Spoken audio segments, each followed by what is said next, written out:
Hello, my name is John Ekman. It is July 7th, 2016, and we are at the Florida Bandmasters Association Summer Convention in Daytona, Florida. We are honored to have Frank Ticheli here as our keynote speaker, and he is going to share with us his story and musical journey.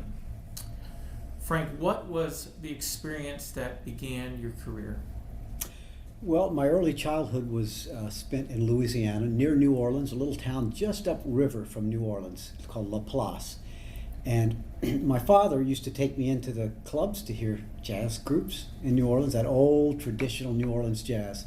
So my earliest musical memories are that music. And I remember hearing Pete Fountain as a little kid, and I wanted to play clarinet for that reason. And because it was just amazing what he did. To me, at least, it seemed just amazing. It still does, actually. Mm-hmm. We went to a pawn shop in right on Bourbon Street in the French Quarter, and there was a clarinet in the window for $80.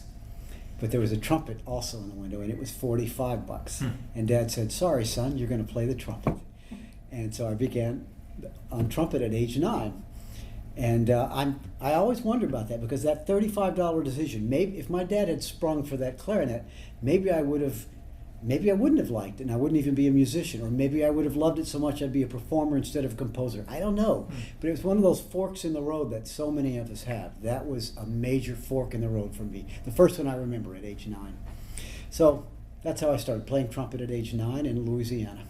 Okay, so after learning the trumpet, what led you to becoming a composer?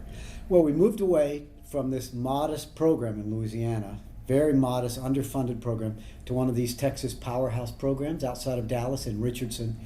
And it was a culture shock for me. I had no idea that kids my age could sound that good and could play music like that. It was a huge shock I was just 14 years old or so. And at that point, I started thinking, I want to do this. I want to be able to write music like this, play music like this the rest of my life. It just lit this fire in my belly. But also, there was a teacher there who noticed that he came up to me one day and said, "Frank, you're an okay trumpet player, but your ears are your real talent. You've got the ears of a composer. You might want to think about composing." So he put it on my radar at an early age, when I was in high school. And then also, so the combination of his astute awareness of me as a student and my enthusiasm over this being thrust into this new culture, the combination of those two things sort of put composition on my radar. Okay, which leads us right into the next question. Who were the people that impacted and helped you and led you into composition, as well as what were the moments that began that for you? Yeah, it began there in high school, although I wasn't really composing much yet. I did write one piece. It was a horrible piece, because you have to start out writing a lot of bad music. I wrote a lot of bad music.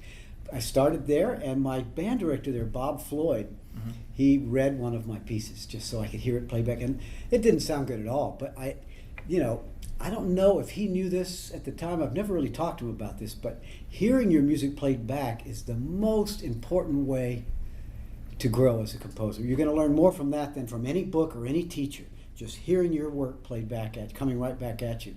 And so he was a big influence in that way, and in so many other ways. He was just a very patient, very musical, passionate man. Was my earliest major influence.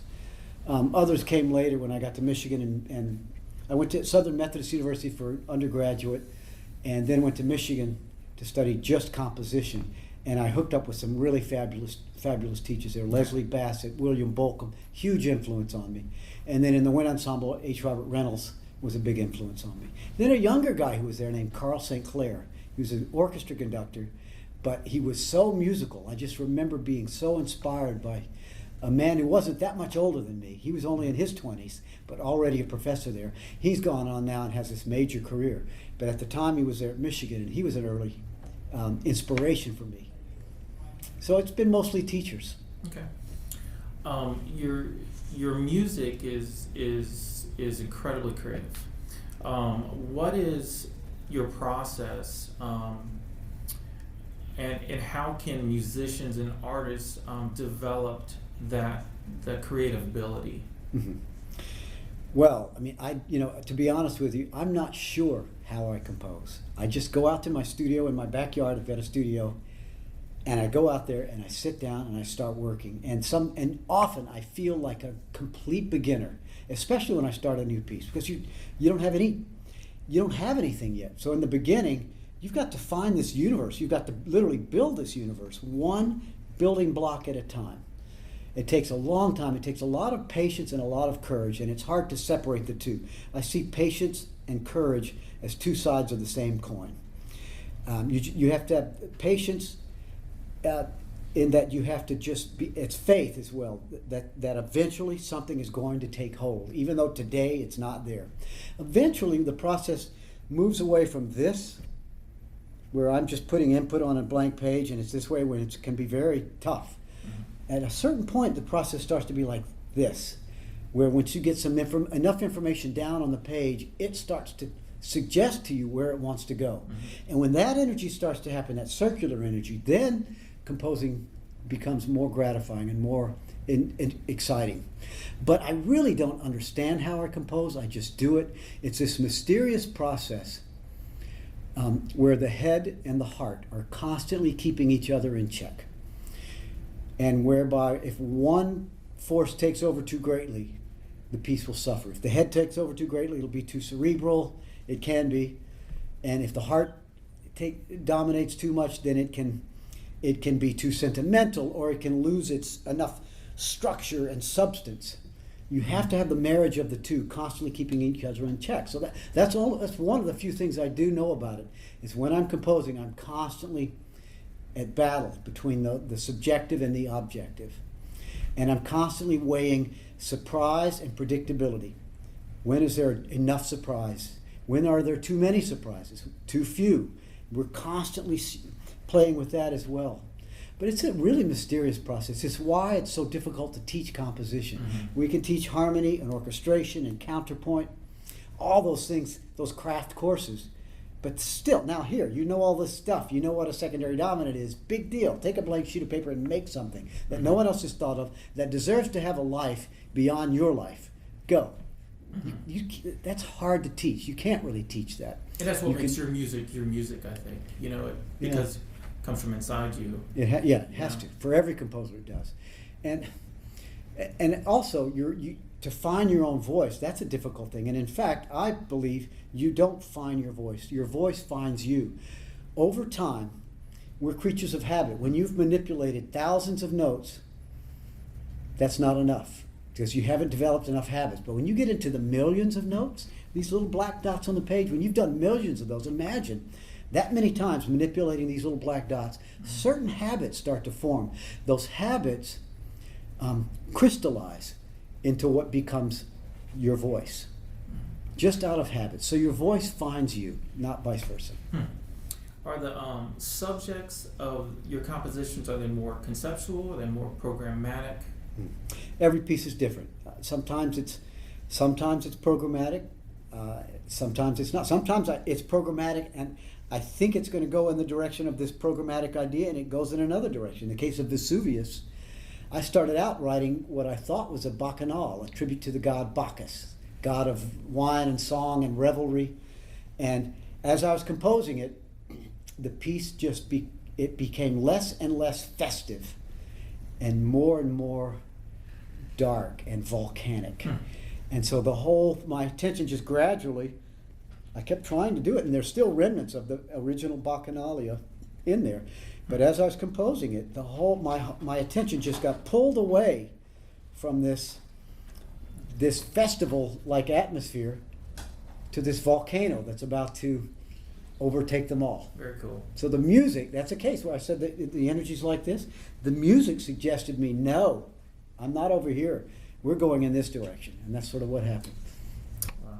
Wow. For conductors and people beginning in composition, what do you do to energize, continue your passion for creating and composing? Well, it's something that has to be inside of you. It's something that needs to be a natural part of who you are. It's not something, I find people who need others to inspire them are either still young and just starting out, Mm-hmm. or maybe they need to rethink it, because at a certain point it comes from within yourself. Mm-hmm. Inspiration. It's just who you are. It's something you need to do. Mm-hmm. It's like the air you breathe. You have to have it. It's cliche, I know, but it really is that way. You reach a point where you can't imagine doing anything else. Mm-hmm. One thing I do, however, with my students, when they come in and say things like, boy, I hear this all the time, things like, oh, I can always come up with ideas, but I never know what to do with them. Or I compose more slowly than anyone else I know. I'm not even the best composer here at this university. How am I going to make it in the real world? I hear as though they're the first people who ever said that. We Mm-hmm. all go through that sort of world, that sort of self-doubt. It's a natural part of being a composer, and it's actually a healthy part of it. Too much confidence is dangerous, so the self-doubt is really important. But I try to offer those composers another point of view, and this gets to your question. I suggest to them, don't spend all your time just looking at the blank page, at what you have left, what you have to do. You have to go back and look at what you have composed. Mm-hmm. Look at the pages you've already written. Play through them. Play through them badly if you're not a good pianist. Sing them. Do anything you can to hear them and enjoy those notes that you've created and that you're happy with, so that you are literally keeping yourself engaged and feeling good about your work. Because if you don't do that, if you're always just obsessed with the blank page, over time that can lead to burnout, because you start to kill the inspiration. It's the same for performance. If you spend all your time in a practice room just practicing the licks you can't play Mm-hmm. all the time and never go back and play something you can play well, Mm-hmm. you're going to get burned out as a performer too. We have to enjoy what we've accomplished as well. So that's one strategy. Mm-hmm. There are many others, but that's one of the big ones for me. Sure. As conductors, what is important to you in our effort to perform your music or any composition? I think most importantly, a conductor has to show me another correct point of view. To show me, not necessarily, it can be the same, similar to mine, it can be different from mine, Mm-hmm. and it's not necessarily better or worse, but it's showing me, it reminds me that music is a living thing. So when a gifted conductor can remind me and show me another aspect about my own music that I didn't even think about, that excites me. I get turned on by composers who take risks. Mm-hmm. They need to be informed. It has to be sort of an informed intuition, but they use their intuition intelligently. That turns me on. Rather than some of the worst performances have been really obedient ones, obedient performances. But you're never going to have a composer or an audience member come up to you and say, wow, that was exciting, thank you. That was the most accurate performance I've ever heard of that piece. Mm-hmm. And yet we sometimes focus too much on the accuracy. Nobody will ever say that. They'll come up and say, that was exciting, that was moving, I was moved to tears, it was powerful, Mm-hmm. it was inspiring, it made me think, just something else. But they don't say, that was so accurate. So we shouldn't focus so much on that. So the gifted conductors are the ones who take risks, but the risks that they're taking are informed by deep thought Mm-hmm. and reflection. You have to have that. And also, conductors have to have chops. You can't hide behind that for very long. Mm-hmm. You've got to do the work. You've got to put in your time and get really good at what you do. Your time has to be really good. Your ears have to be impeccable. You have to know a lot about all the instruments that are out there playing for you. And you have to know a lot about what it means to be a composer as well. So you have to know a lot about a lot of things to be a gifted conductor. Mm-hmm.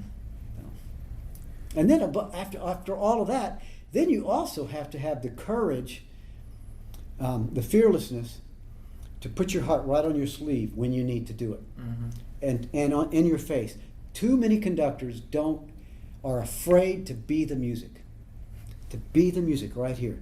So that means if the music is really powerful and passionate, you have to show that. If it's joyous, you have to show the joy. If it's sad, show that. Because the players get inspired by that. What words of wisdom do you have for young educators, young directors that are starting out in what we're doing? I think the most important thing for young educators is to not forget, to remind yourself, and I have to remind myself of this too when I'm on the podium, guest conducting somewhere, to remind yourself why you got into music in the first place. Right there when you're in the heat of the moment, maybe you're not having a good day, maybe the rehearsal's not going well, the kids are acting up, you have to sit back and remind yourself. You could go the route of being bad cop, and maybe sometimes you have to do that. But I find it's more powerful in those moments when you stop and take a deep breath and just remind yourself, I'm a musician because this is fun. I got into this because it's fun, it's beautiful, it brings a kind of joy that words alone can't bring. It takes us to a place that words alone can't touch. Which it's is a place why the that students are involved in it too. Yeah. That's why they're there. That's why they're there. And we have to constantly remind ourselves of that. That's why we're here. And so let the music, if the kids are acting up, let the music bring them back. It's the power of the music that will do that. It may not do it right that second, but it will do it eventually in the long term. How about young composers? What advice do you have for folks who are beginning a compositional career in music? Well, besides some of the things I just said about spending time on what you've accomplished, there are three really important things for a composer. Simple things. Number one is you have to hear your music played back. So when you're composing, you've got to write for people who are going to play it back for you. Your friends, or ask somebody to take you to lunch and to commission you, and the commissioning fee will be that they buy you lunch, and then write a piece for that person. So I think that's important. You've got to write for people who will play your music back for you, because as I said earlier, that's the most powerful way to learn, more than any book, more than any teacher. Hearing your music played back, because the piece may be awful, but maybe you'll hear something in measure 47.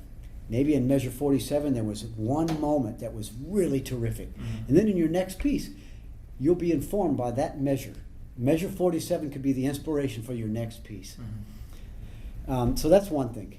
Number two, sharing your music with someone who's got more experience than you do. It doesn't even have to be another composer. It helps if it is, but just someone who's got more chops than you, who can look at your music and see, this is a problem here.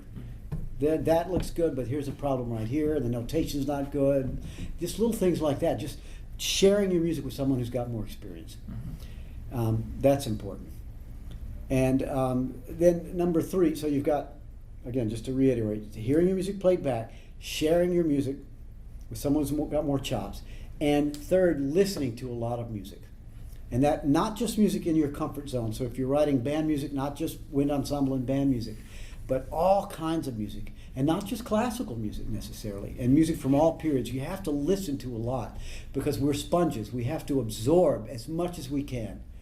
And when you don't absorb enough, your sponge is not rich enough. You have to absorb a lot. And it can be popular music, it can be jazz, it can even be hip hop, it can be what's going on now, what's happening in Brooklyn right now in classical music.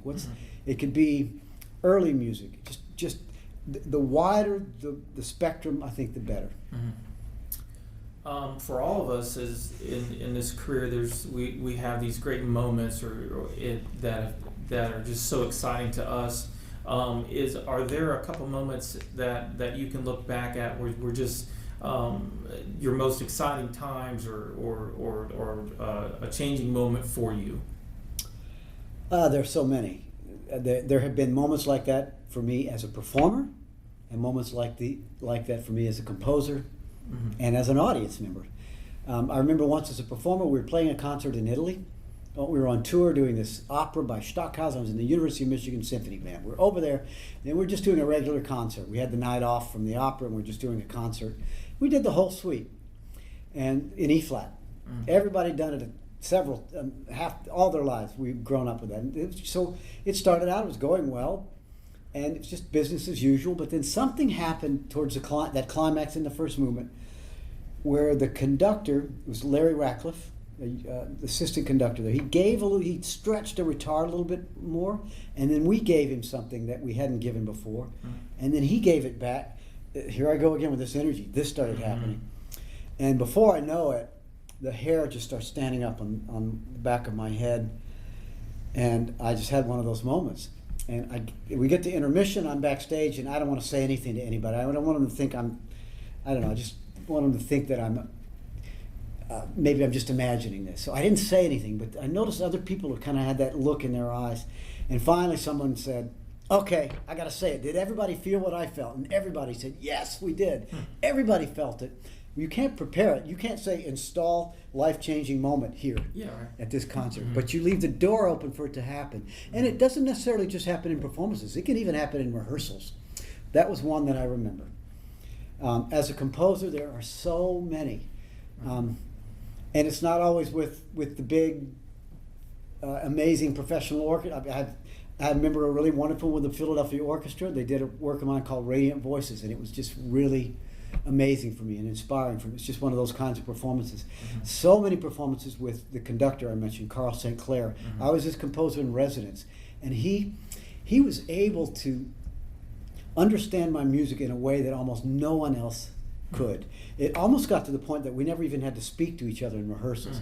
I'd start to say something, to suggest something, and he would say it to the players, the same thing.